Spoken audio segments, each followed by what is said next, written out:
Well, here we are again talking into the confessional on our long walk on September the 25th, 2014.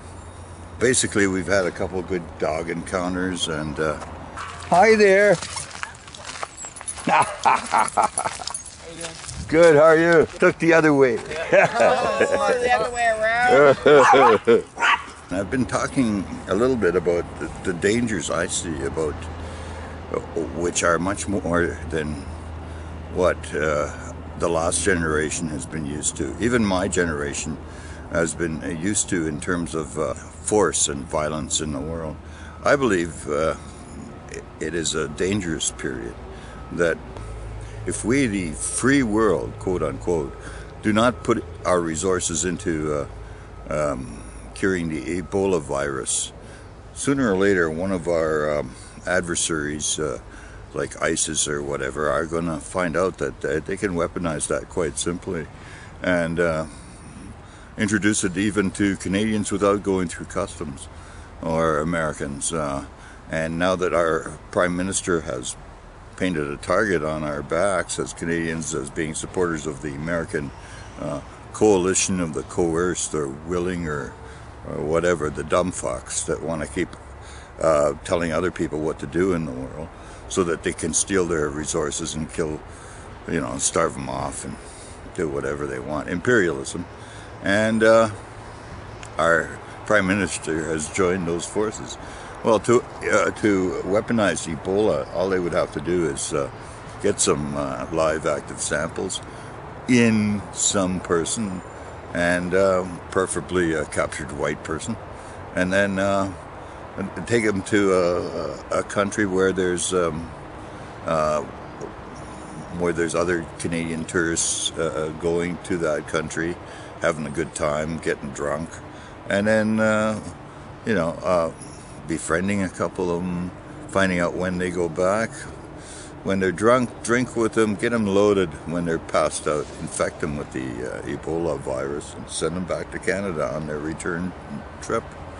You don't have to even check the borders. I mean, we're living in a very sophisticated world, and I'm not the only one that's thought of these things. I mean, I've thought of them because I've seen 24, and I'm a writer, okay, and I'm sure that the ISIS people have ways of turning young molecular biologists studying all around the world into jihadists, okay, whether they're Middle Eastern or not. Okay, there's a lot of people that hate the West, and now that Canada's standing up with the Americans, they're going to hate Canada as well. And I'll tell you, it's a situation where the nations, the Western sophisticated nations should get together and, first of all, cure the Ebola problem in West Africa for the sake of all of us, so that a terrorist group can't use that virus against us. But they're not doing that. That's a lower priority than bombing and strafing Middle Easterners in Iraq. So that's the decision they make. I'm saying they're fools, okay? They're short-sighted, stupid fools who believe that just because they're on the side with the nukes that they're going to win. The world's changing too fast. The winners are the ones that will be the most imaginative and the most inspired. And that's the people who are being bombed and terrorized by the Americans every day. And some of you may say that Canada's contributed to the West African Ebola crisis. But I don't believe that a 30 million Canadian donation is going to impress me or other rational Canadians when we have an understanding of the cost of an air mission to fight ISIS.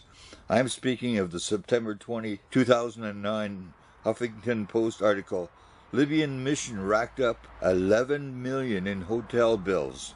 It goes on to quote the CBC. In May, the military said it had spent more than 30 million on food, transportation, and accommodations for the mission. In my opinion, this directly relates to the increase in Canadian aid to West Africa to help with the American fight against Ebola of $30 million. Just looking at the armament spent on the Libyan mission tells me that the cost was likely in the billions, with an S. Therefore, I am cynical about all the inflationary hype by CBC about our PM's or Canada's generosity, a paltry contribution of $30 million in the face of the Ebola crisis.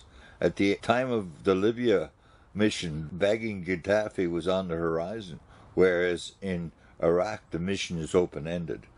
Comparatively, while the CBC spent hours upon hours speculating about the missing Malaysian airliner MH370, it spends zero time reflecting on the obvious discrepancy between what the Canadian government is willing to spend killing people and helping them. The Liberals are on board with this policy too. Only Immokair is trying to keep us out of this war in Iraq.